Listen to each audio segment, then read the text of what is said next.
92.7 big FM पर आप सुन रहे हैं यादों का idiot box with Nilesh Mishra season 4। कहानियां जिनमें आप मिलते हैं खुद से। दोस्तों, मैं आपको सुना रहा हूं अपनी मंडली के सदस्य ऋत्विक श्रीधर जोशी की लिखी कहानी बाबूलाल।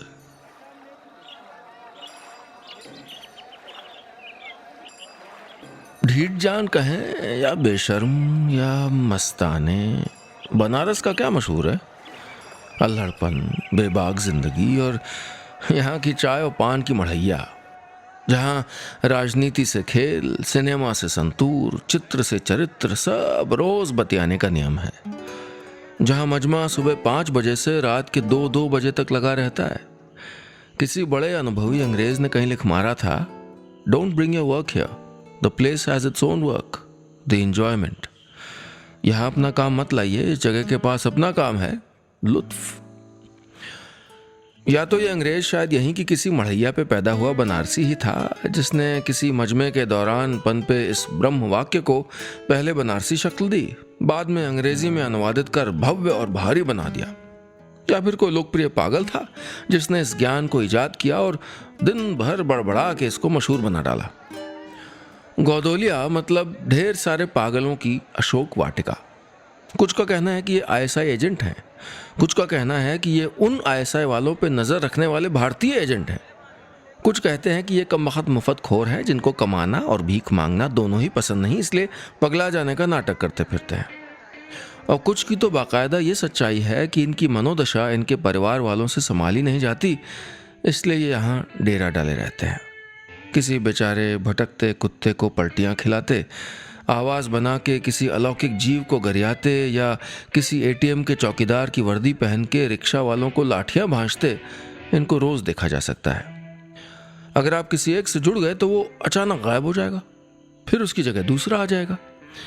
बनारस के मशहूर चौराहे गौदोलिया के इन पागलों के किस्से कई लोग कई सालों से एक दूसरे को सुना सुना के चाय की दुकानें गुलजार करते आए हैं। औरत, मर्द, सभी तरह के पागल, पुलिस वालों का बिना खर्चा मनोरंजन और इलाके की कुछ महिलाओं और जानवरों की मुसीबत। यहाँ कई पागल आए और कई गए, या यूं कहे कि इनका आना जाना लगा रहता है।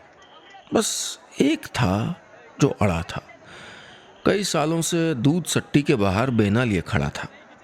बाबूलाल, आंख पे बिना कांच का मोटा फ्रेम, गले में लाल रंग की बाबूलाल लिखी तख्ती लटकाए, हाथ में 3 फुट चौड़ा और 3.5 फुट ऊंचा बेना यानी ताड़ का पंखा लिए रिक्शे पे आते जाते लोगों को हवा करता।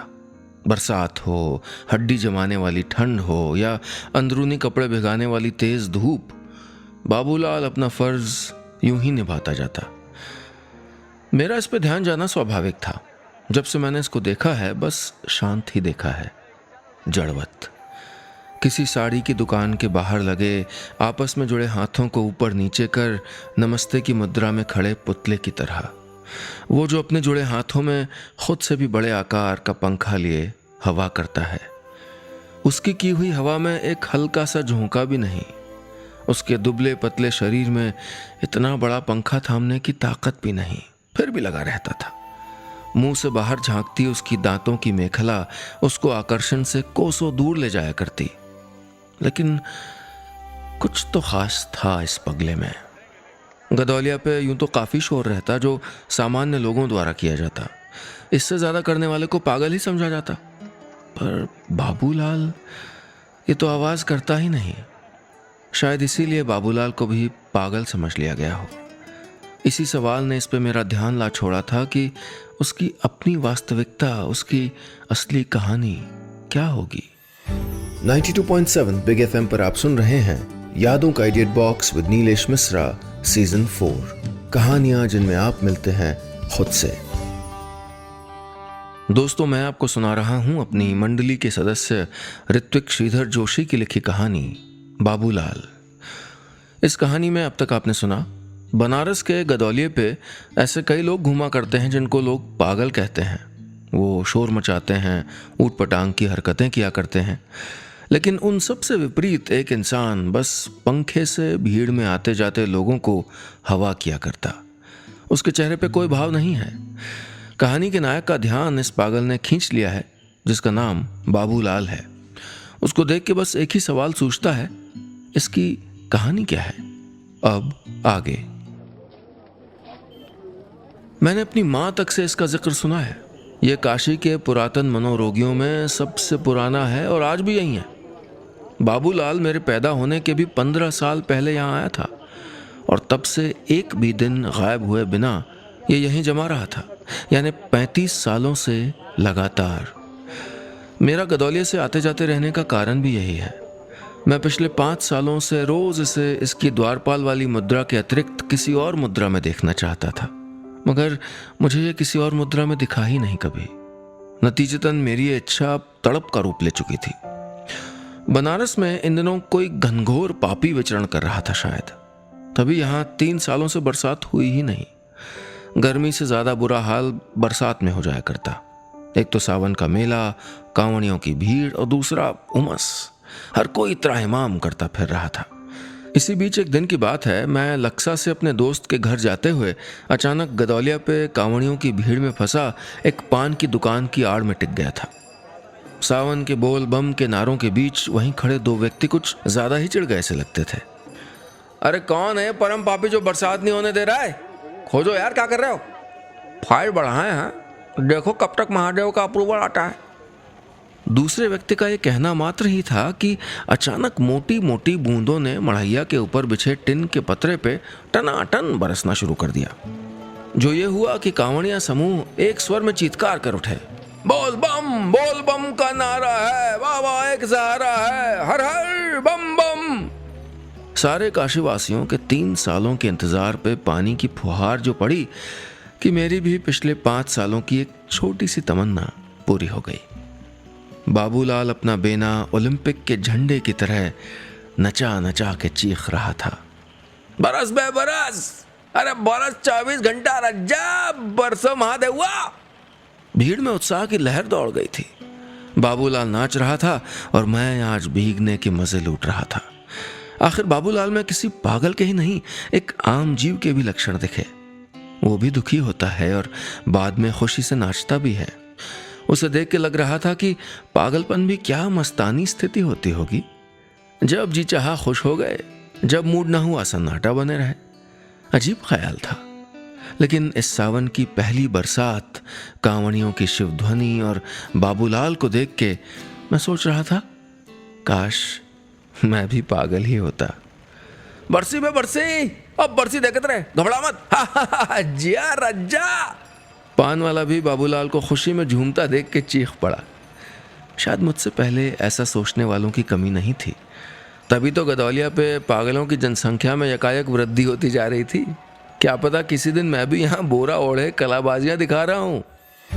92.7 बिग एफएम पर आप सुन रहे हैं यादों का edit box with Nilesh Mishra season 4, कहानियां जिनमें आप मिलते हैं खुद से। दोस्तों, मैं आपको सुना रहा हूं अपनी मंडली के सदस्य ऋत्विक श्रीधर जोशी की लिखी कहानी बाबूलाल। इस कहानी में अब तक आपने सुना, नायक की दिलचस्पी बाबूलाल नाम के एक पागल में जाग गई है, जो चौराहे पे खड़ा बस आते जाते लोगों को पंखे से हवा किया करता था।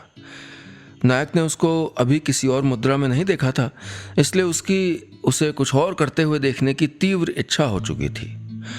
वो इच्छा सावन की पहली बरसात में अचानक पंखा नचा नचा के खुश होते बाबूलाल को देख के पूरी हुई।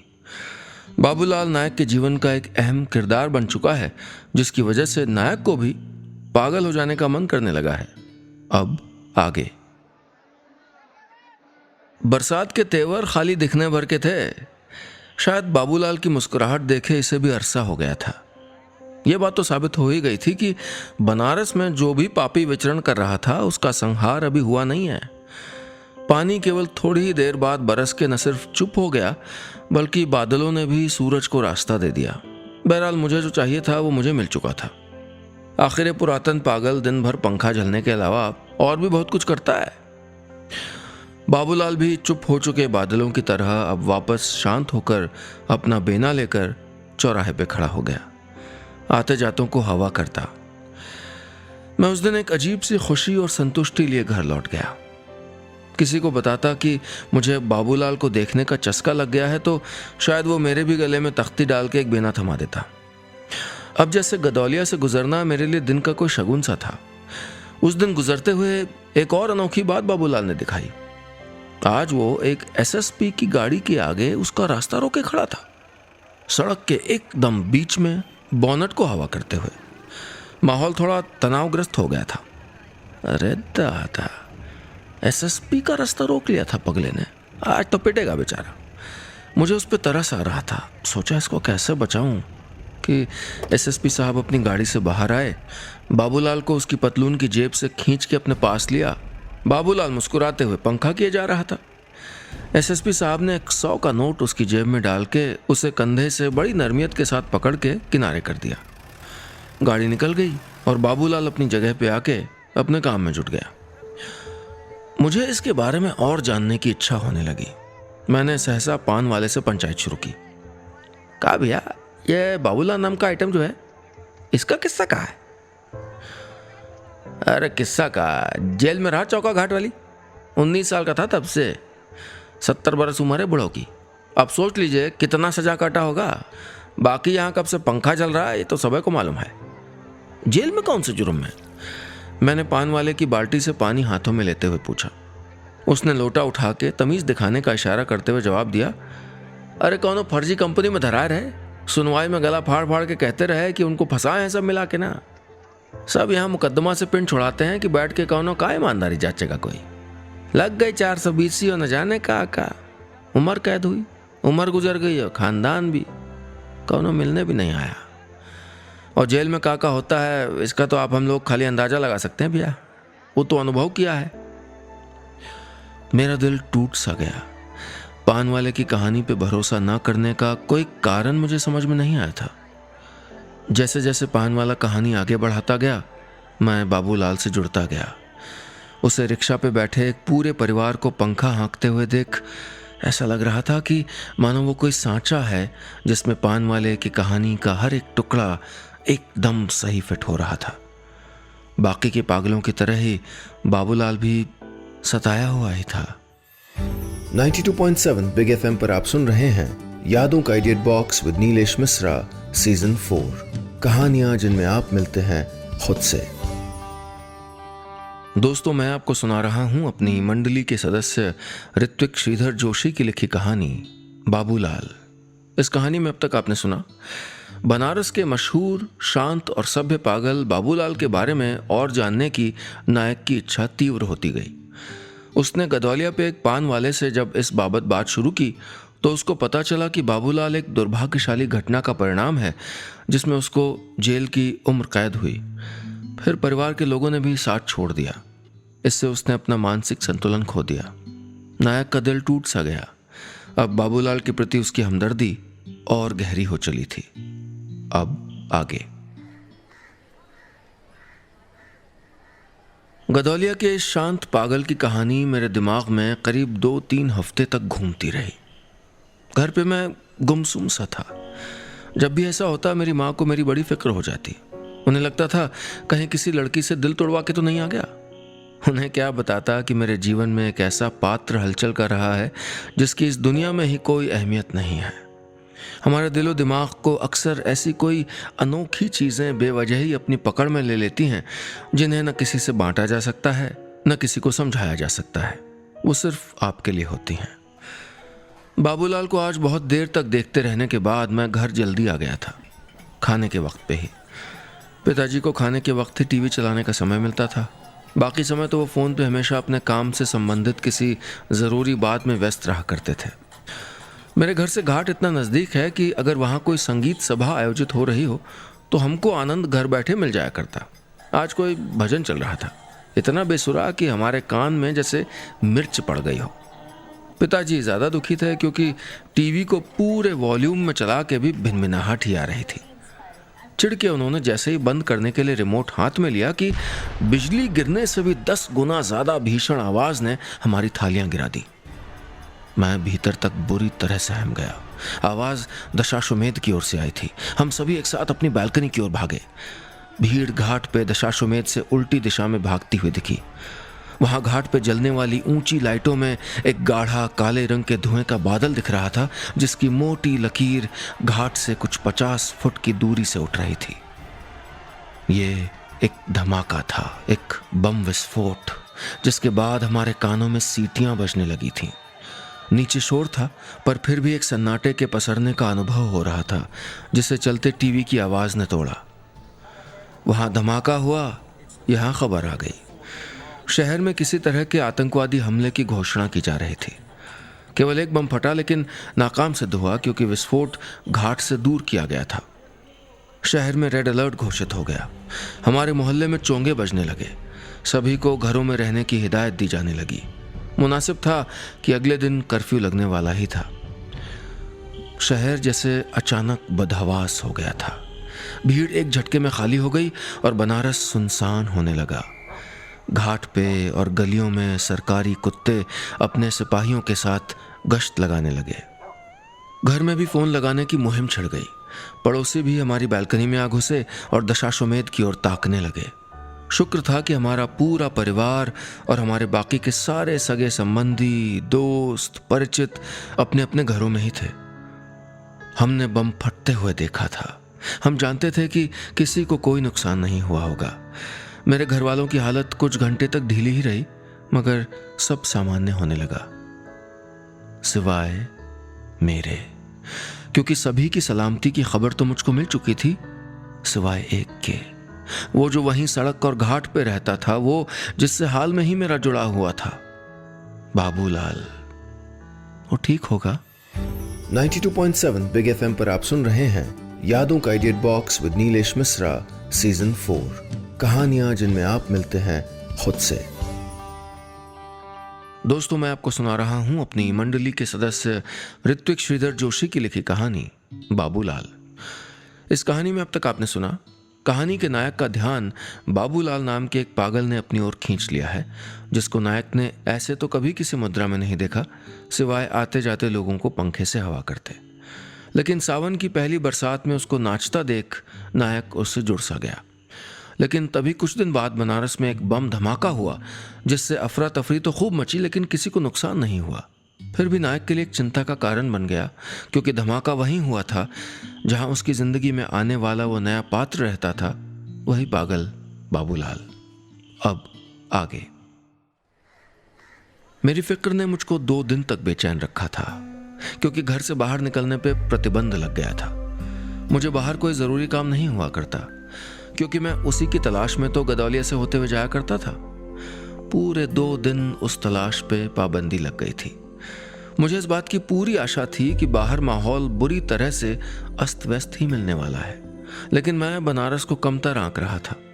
गदौलिया पहुंचा तो पाया कि माहौल जस का तस, कोई फर्क नहीं पड़ा। सब बुरी तरह असामान्य रूप से सामान्य था। वाह रे बनारस, इतना बड़ा धमाका हुआ, भगदड़ मची, मगर इनके कानों पे जूं तक न रेंग पाई।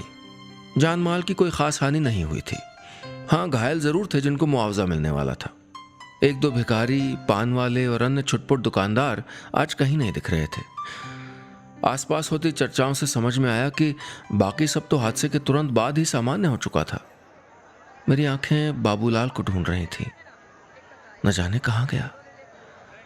कहा भैया, ये बाबूलालवा कहाँ गुल है आज? ड्यूटी नहीं बजा रहा है?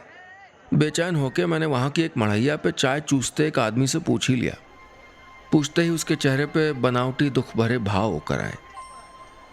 वो तो मरा गया ना। उसका ये कहना था कि जैसे मुझको पीछे से कोई बड़ा पत्थर आ पड़ा हो। उसके इस उत्तर की अपेक्षा मुझको दूर दूर तक नहीं थी, हालांकि आशंका जरूर थी, क्योंकि आज चौराहे पे आते ही दिमाग में यही चल रहा था कि बाबूलाल का क्या हुआ होगा। अरे कैसे? एक तो बम लगाया था कौनो पापी? बताइए। सावन में खिलवाड़ सूझ रहा है, यही तांगा स्टैंड के पीछे वो कल्लन की दुकानी में। बाबूलाल में पता नहीं कैसे पा गया। देखा और लगा साहब दौड़ाने बम हथवा में लेके। मेरी आंखें अंत की प्रतीक्षा में चौड़ी होती गईं। सिर्फ कान हरकत कर रहे थे। आदमी के बोलते बोलते चाय वाले को भी रुचि आ गई। दौड़ गया रज्जा दशाश्वमेध, पगलवा था ना भैया, वरना कोई आप हम जैसा कर पाएगा ये काम। दौड़ गया और लगा फेंकने बम गंगा जी में। पर दुर्भाग्य निकला बेचारे का। बमवा गंगा जी में गिरने के पहले फट गया। महादेव ले गए भैया को। फिर मुझे इसकी पूरी कहानी बनाई हुई गप लग रही थी। ये सब यहाँ का पुराना रिवाज है। कोई मसला हुआ नहीं कि कहानियां गढ़नी शुरू। मुझे इस बात पे बिल्कुल भी यकीन नहीं था। तो लाश मिली उसकी? मैंने सामान्य होने का नाटक करते हुए पूछा। अरे लाश काहे मिलेगी, कौन फिक्र करता है ऐसे आदमी को, भैया बताइए आप। उसकी बात 100% सच थी। बाबूलाल ने बहादुरी जरूर दिखाई थी, मगर वो कोई हीरो नहीं हो सकता था। वो पागल जो था। हीरो तो मेरे इनके जैसे लोग होते हैं जिन्हें सामान्य कहा जाता है। बनारस के पागलों का रिकॉर्ड कायम था। मैं जैसे ही एक से जुड़ा वो गायब हो गया। अब कोई दूसरा आएगा। बाबूलाल कोई नहीं था, कुछ भी नहीं था। तभी बारिश फिर शुरू हो गई, तेज मूसलाधार, शायद आज उस पागल को श्रद्धांजलि देने के लिए। 92.7 बिग एफएम पर आप सुन रहे हैं यादों का edit box with Nilesh Mishra season 4, कहानियां जिनमें आप मिलते हैं खुद से। दोस्तों, मैं आपको सुना रहा हूं अपनी मंडली के सदस्य ऋत्विक श्रीधर जोशी की लिखी कहानी बाबूलाल। इस कहानी में अब तक आपने सुना, बाबूलाल नाम का एक पागल शहर के एक चौराहे पे पिछले कई सालों से आते जाते लोगों को पंखे से हवा हाँकता खड़ा था। नायक को इससे एक तरह का लगाव सा होने लगा, मगर इसी बीच उसी चौराहे पे एक बम धमाका हुआ जिससे नायक को बाबूलाल की चिंता होने लगी। उसे पता चला कि किसी को कोई नुकसान नहीं हुआ। शहर सामान्य था क्योंकि बाबूलाल नाम का वही पागल फटने वाले उस बम को हाथ में लेके गंगा की तरफ दौड़ गया था, वहां जहां बम उसे अपने साथ ही ले गया। अब आगे। गदौलिया से अब मेरा रिश्ता पक्का हो चुका था। यहाँ के रास्ते से गुजरना जैसे मेरे लिए अब जरूरी था। वहाँ बाबूलाल को एक बिना चिन्ह की समाधि जो थी, जिसे मैं रोज आते जाते श्रद्धांजलि दिया करता, मगर वहां रुकने की कोई वजह मेरे पास नहीं थी। बाबूलाल की कहानी क्या थी? एक लड़का जो न जाने बेकसूर था या कसूरवार।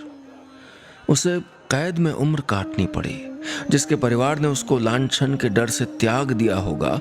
कितना बोझ रहा होगा उस पे, जिसे उसका दिमाग संभाल नहीं पाया, जिसने पता नहीं किस सनक में वो बेना उठा लिया होगा।